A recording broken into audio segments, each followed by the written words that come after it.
So welcome to the latest Great West Country journey, and today I'm taking you to Shanks's Pony and we're going to walk 12 miles even though it's reckoned to be the hottest day of the year. My new pal James Crowden here is a writer and historian, and he's persuaded me to come along the Wessex Ridgeway that leads in this particular case from Beminster in West Dorset down to Lyme Regis on the seaside. We set off through the back streets of Beminster, admiring the hollyhocks and the church, and then it was up Gerrard's Hill, a very, very steep climb on a very hot day.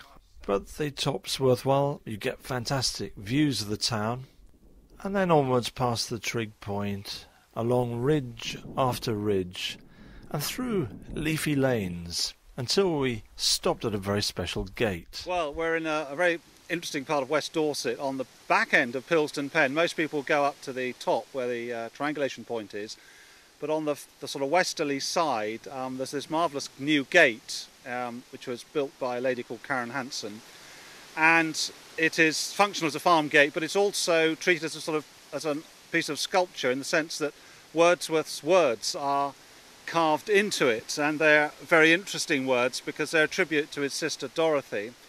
And most people associate the Wordsworths with the Lake District, quite rightly, and with Alfoxden, Nether Stowey. But almost more interesting still, they lived for 2 years here in a house called Racedown, and they would have walked all these hills in the 1790s. They were here from 1795 to 1797, and it was here that William really started writing poetry, and I think his sister had a lot to do with that. And they also walked over these hills.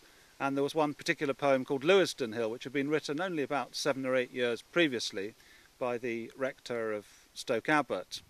And there's this marvellous dedication to Wordsworth's sister by Wordsworth himself, some of which is carved on the gate. She gave me eyes, she gave me ears, and humble cares, and delicate fears, maintaining a saving intercourse with my true self, preserved me still, a poet. Coleridge, Samuel Taylor Coleridge, came over and met William and Dorothy here, stayed for 2 to 3 weeks, and then they hightailed it with him. And so I think the 2 years they spent here were very important because they also, perhaps the rent was due, they were staying here 2 years rent-free, courtesy of the Pinney family. And I think Mr. Pinney Senior in Bristol said, "What are these here poets doing in my house?" I don't think he approved of their politics either, so they had to skedaddle. And that's when they went to Somerset. So actually, this was a very important time for them, and they would have walked all these hills day and night.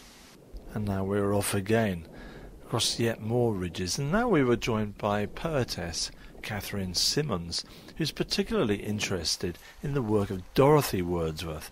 She told us why she'd come out to see us. I really wanted to come out and meet you both today because this landscape, I think, is very involved in the romantic period of poetry, and it's a landscape that not many people associate with Coleridge and Wordsworth, but it's really here and in Somerset that the lyrical ballads were dreamt up, and it was walking around the Marshwood Vale and around areas like this that William and Dorothy kind of had the ideas and thoughts that went on to go into a lot of his poetry. And I was born and brought up in Dorset, so I was really excited to find that the Wordsworths had been living on my doorstep, and I didn't know this. My interest in Dorothy was when I came across her journals. I was really amazed to realise she was an extraordinarily fine writer in her own right. I love Coleridge especially. I also like some of Wordsworth's poems. And I knew Dorothy had lived with them, but I didn't really realise she was such a gifted writer. And I find, and I think many people do, her journals are absolutely extraordinary. Anybody who likes the countryside. James and Catherine read a poem, which you can hear on this website, and then we were down through the verdant vales to Lyme Regis, the end of our journey. What a fantastic 12-mile walk. It's 18 miles altogether really, but we did 12. Absolutely beautiful views all the way. Now we're at Lyme Regis on the Cobb, and of course James has a poem all about the place.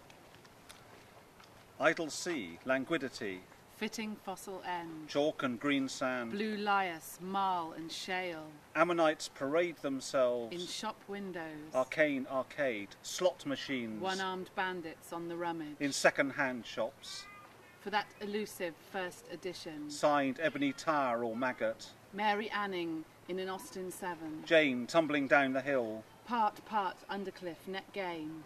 Keel Hall, the bobbing tide. Moored lobsters in the aquarium. Ocean of pots, mackerel bait. Sea Seeker, Palatine, Spanish Eyes. Great, James, thank you very much.